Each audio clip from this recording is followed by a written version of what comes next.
Let's get it out to Robert Gibbs, who's in Chicago. He's with Team Obama at the headquarters in Chicago. I believe you have a smile on your face, sir. Are you viewing this night as going well? Look, Dan, so far so good. That's what I would say. I think every path that we had to 270 electoral votes is still wide open for us. So, look, it's early. We're going to be here for a while, but if you look at where the early vote not only came in terms of margin, but where it came from in a lot of key states like Ohio and Florida, we feel pretty good about where we are. We felt actually, to be honest with you, pretty good for the last several days. I think the race has been very, very stable with the president leading, and so far so good. Robert, how much do you think that the issue of the hurricane and the president's response to that has to do with the success that he's having in so many of these states? We obviously don't have a popular vote yet, but in terms of the states that he's been able to pick up yet. I think that, as you've seen in a number of polls, people viewed the president's response to the hurricane appropriately as very positive. But I got to tell you, we have not seen in any of our state polling a change in our state numbers based at all on the hurricane. I think the notion that the hurricane significantly altered the coast of the eastern seaboard. It did not significantly alter in any way the trajectory or the contours of this race. Robert, talk to me a little bit about the House races. Why weren't Democrats able to pick up more seats? Why? What went wrong there? We had the talk about the Ryan budget. We have Congress incredibly unpopular. Why weren't Democrats able to capitalize more on that? Well, look, I think we're going to look. I'm sitting in Chicago, and I know we're going to pick up some seats here in Illinois. A wonderful patriot in Tammy Baldwin, not Tammy Baldwin, Tammy Duckworth. I'm sorry, I've got Senate on the brain, and but a wonderful veteran in Tammy Duckworth who's going to pick up a seat here. And look, I will say this. One of the things we notice about our House seats, particularly after we do reapportionment, is a lot of these seats get either more Democratic or more Republican. There are a whole lot more safe seats that are, quite frankly, no longer in play. And we've had wave elections in 2006 and 2008 for Democrats and 2010 for Republicans that, quite frankly, marginal seats are now no longer marginal. So I think if you look, though, at the Senate races and some of those swing states where they're having races, some of the other states, you've seen a lot of healthy Democratic wins, and I think we're buoyed by that. Robert, let's just stipulate for the moment that your guy wins tonight, wins re-election. He's then most likely. Don't jinx it. Don't jinx me, man. Don't jinx me. I'm going to feel good, but I'm with you. Okay. I'll play hypothetical. So let's just play hypothetical. I'll play hypothetical. Okay, so if he wins, he's up against what looks to be most likely a divided Congress yet again. And this is a country with big problems. Let's just start with problem number one, the fiscal cliff on January 1. If he's reelected, he will be reelected with a smaller margin than his initial election, most likely. What kind of mandate will he have? And what will the atmosphere, what will the opportunities be like for progress of any sort in the atmosphere in Washington that we expect it to be? Yeah.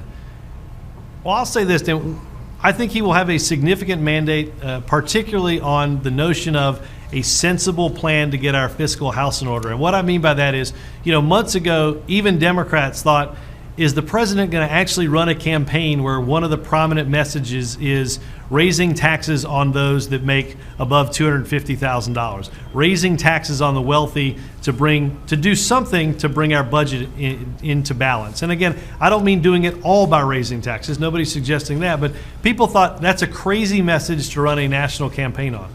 We have had that argument virtually every day of this race for 2 years.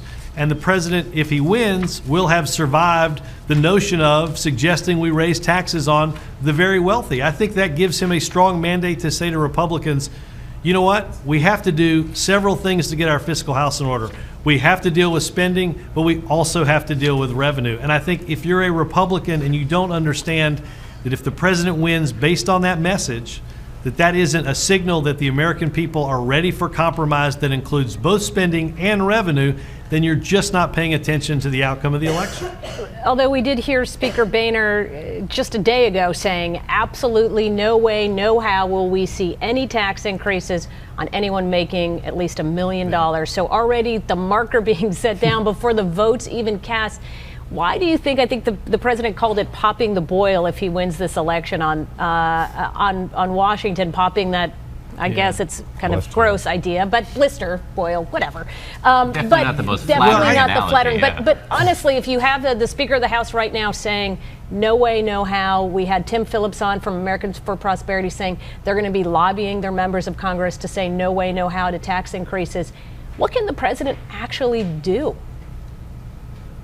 Well, there's a lot of things that the president has leverage on, quite frankly, in coming up through this battle. Look, I don't want to get ahead of the White House on the legislative battle on this, but understand that I think what Speaker Boehner was doing was trying to lay down a marker, not for where he thought the negotiations or the compromise might be, but he laid down a marker for the very, very, very hard right wing of his Republican House caucus in trying to tell them, we're going to be tough, we're going to be strong. But look, you cannot look at the results of this race if the president wins and say that we've not had a significant debate every single day. John Boehner is out there saying this president wants to raise taxes on rich people. And if this president gets elected saying we ought to raise taxes on the wealthy in this economy, and that survives a national referendum, if you will, it is hard to imagine how Speaker Boehner can look at that result and say, see, I told you so, we shouldn't do it.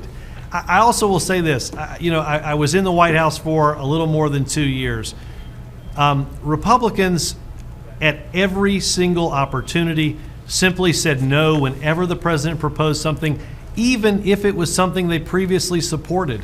I think what the president was talking about in terms of breaking that fever, I'll use fever as a better sort of metaphor here, breaking that partisan fever is this understanding that we cannot continue to govern this country where one side simply says no to everything that somebody else proposes. It is time to get a big table. It is time to get the seats around that big table, and it is time to begin to discuss all of the issues that, because Republicans have simply said no, no, no on, we've kicked the can down the road, whether it's fiscal responsibility, whether it's immigration reform, whether it's energy, education reform, a whole host of issues that Republicans have simply decided not to participate in the governing of this country. That changes at the end of tonight. Robert Gibbs, thank you very much. We really appreciate it.